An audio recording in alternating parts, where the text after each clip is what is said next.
Kota Solo adalah kota yang lekat dengan identitas budaya dan sejarahnya, dari batik yang mendunia hingga tradisi keraton yang masih terjaga.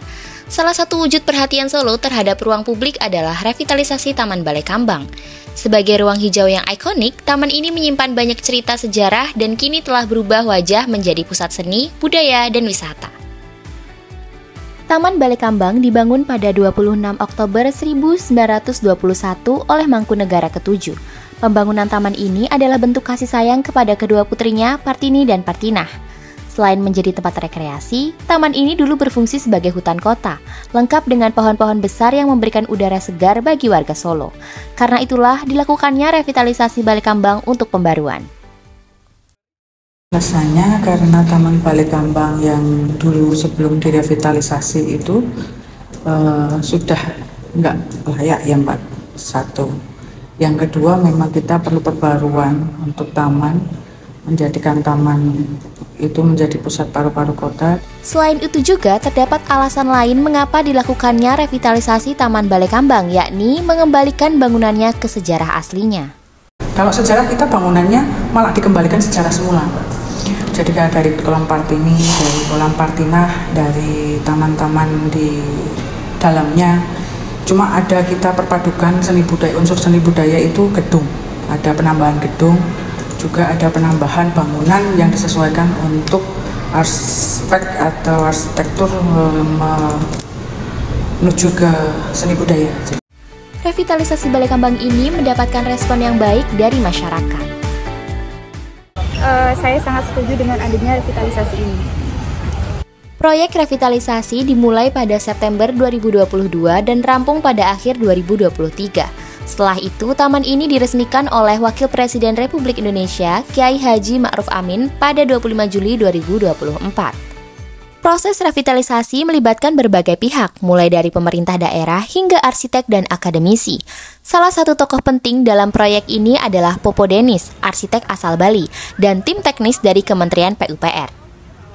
Namun, perjalanan revitalisasi ini tidak sepenuhnya mulus. Ada beberapa kendala yang muncul, baik dari segi teknis maupun sosial. Terus kendala lagi,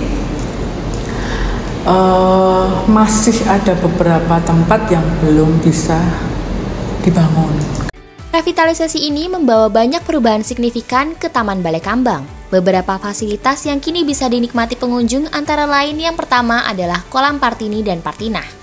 Kedua kolam ini dijernihkan kembali meski proses penjernihan masih berjalan karena permasalahan teknis.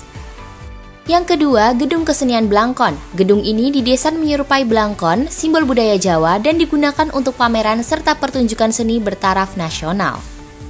Yang ketiga, Amphitheater Terbuka, sebuah panggung besar di ruang terbuka yang ideal untuk acara seni dan budaya.